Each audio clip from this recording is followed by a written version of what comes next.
رجاله عاملين ايه؟ يا رب تكونوا بخير. معاكم ادم ابراهيم وفيديو جديد. فيديو النهارده مهم. اتمنى تكملوا معايا للاخر، وباذن الله بعد الفيديو ده مش تحتاج اي حاجه تانية. اي حاجه تانية انك تبدا، سواء في المتراكم او انك ازاي تختار المدرسين او ازاي تكمل شهر 10 او انت تمشي ازاي. فباذن الله في نهايه الفيديو تكون عرفت كل الحاجات دي وتمشي عليها، وباذن الله نلاقي نتائج. اول حاجه، انا شايف ان مثلا الناس، او يعني خلينا ناخدها واحده واحده. نبدا بالاول حاجه بالازاي تلم المتراكم. تمام، لو انت كنت بدات، وازاي تكمل مع الناس.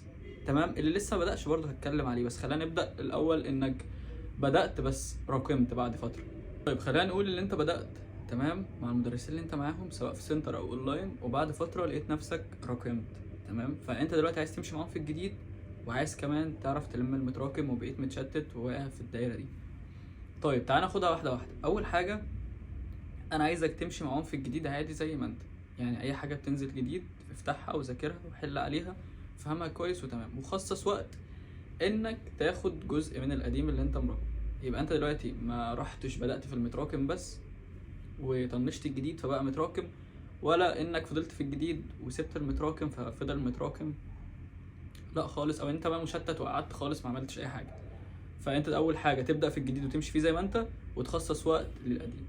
تاني حاجة، وانت بتخصص الوقت ده أرجوك تكون واقعي وما تعملش جداول بالعشر ساعات، لأنك مش هتبدأ فيها ومش هتخلصها. الأحسن إنك تخصص مثلا من 4 ل6 ساعات في اليوم، وتقسمهم بالراحة، بس يكونوا 5 6 ساعات جد أحسن من 10 ساعات ما بتذاكرش منهم غير ربع ساعة. دي أول حاجة في انت ازاي تلم المتراكم. وصدقني في شهر بس لو مشيت باللي أنا بقوله لك هتكون خلصت ده، لأن احنا لسه في بداية السنة. فانت يعني مفيش حاجات كتير انت اخدتها. تمام، فدي حته ان انت تلم المتراكم، ودي انا شخصيا كنت بعملها لما كنت في ثانويه عامه. نيجي بقى للنقطه التانية، الناس اللي ما بداتش خالص ومشتت. اقدر اقول لك المعايير اللي انت تختار عليها المدرس. انت قدامك اليوتيوب فيه ناس كتير قوي، تقدر تفتح اي محاضره لاي شخص. ده لو انت عايز تبدا اونلاين، اي محاضره لاي شخص وتبدا تقعد تذاكر. تجيب ورقتك، مش عارف ايه، حاجه بتشربها بتاع، ورقه وقلم وذاكر. حسيت نفسك انك فهمت، يبقى انت لحد دلوقتي كويس. فهمت وقدرت تحل لوحدك، يبقى الشخص ده اللي انت تكمل معاه. تمام، يبقى كده قلت لك ازاي تختار المدرس وازاي تبدا. ما تبصش بقى لما تبدا، ما تبصش بقى لاصحابك بقى اللي هم مثلا خلصوا جزء كبير في المنهج او اي حاجه. مالكش دعوه، انت بدات من النهارده، احمد ربنا ان انت بدات اصلا، وابدا ذاكر وحل ومالكش دعوه. تمام، انا عارف ان هيبقى في جزء متراكم. لمه بقى بالطريقه اللي انا قلت لك عليها، بتاعت ايه، بتاعت اللي انا لسه كنت بتكلم عليها للناس اللي مراكمه. تمام، يعني لو انت اشتركت مع المدرس ده وعايز تمشي معاهم في الجديد على طول، اعمل كده. لو عايز بقى تبدا من الدرس الاول حرفيا دلوقتي، بس هتبقى بتضغط نفسك شويه. ماشي، يعني ايا كان، شوف انت الطريقه اللي تحبها، تبدا معاهم في الجديد وتلم المتراكم، او تبدا من الدرس الاول عادي زي ما انت عايز، بس ما تضغطش على نفسك يعني. الجزء الثالث وممكن يكون ده اخر حاجه في الفيديو، بس انا بشوف ناس كتير وكانت كاتبه في الكومنتات بتاعت الفيديوهات اللي فاتت ان هم مشتتين، ولانهم عايزين كل حاجه تكون بيرفكت بنسبه 100%. يعني يحل 1000 كتاب، بيسمع الشرح مره واتنين وتلاته. تعالى بقى نتكلم في الحته دي، عشان النقطه دي غلط جدا.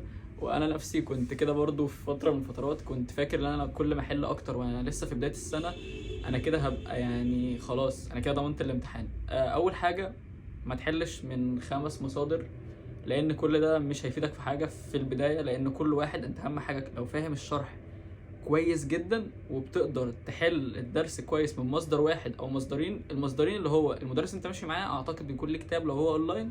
تمام، وكمان كتاب كمان بره مثلا زي الامتحان او اي كتاب.